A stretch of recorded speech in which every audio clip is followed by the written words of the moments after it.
jury returns a verdict in the rape trial of an Auburn man, New Haven taking steps to ban K2, and storms ripped throughout Hoosier Ohio Wednesday afternoon. I'm Maggie Johnson. These stories and more next on Hoosier Ohio News Channel. Over 70% of our customers are repeat buyers or referrals. To get a customer back in our business, you have to treat them right, sell them a quality vehicle, and back it like we do with our famous 100,000-mile warranty. Preferred Auto on Grandstaff in Auburn. Hoosier Ohio News Channel, leading you into the future of how you get your news. Local, dependable, on demand. And now, the latest from Hoosier Ohio News Channel. A jury deliberated for more than 6 hours Wednesday before returning a not guilty verdict in the rape trial of an Auburn man.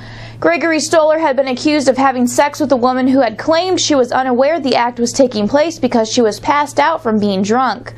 During the case, the defense had requested a mistrial over a comment that had been made by one of the alternate jurors.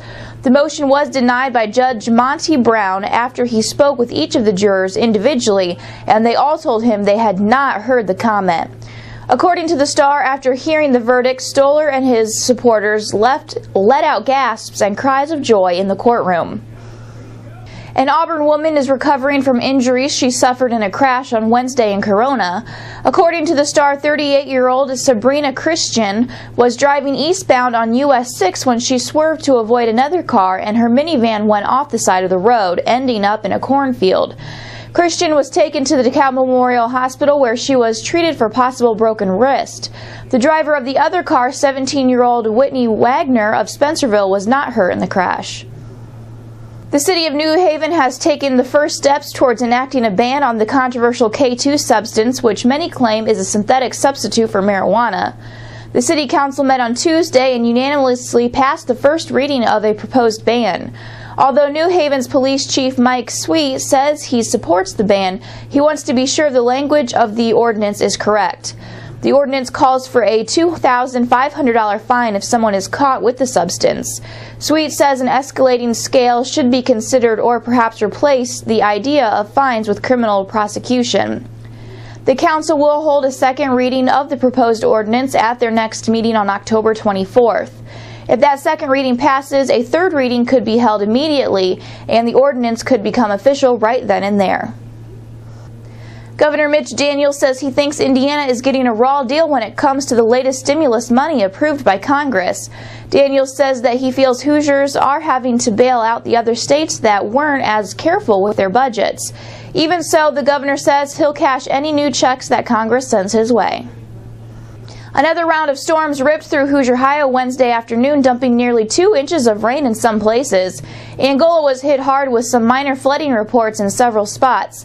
Auburn also saw some intense lightning and a period of heavy rain, but other than a few downed trees and limbs, damages from the storms were minimal. And that's your local news update. If you see news happening, let us know about it. Email us, HoosierOhioNews@gmail.com. I'm Maggie Johnson. Have a great day.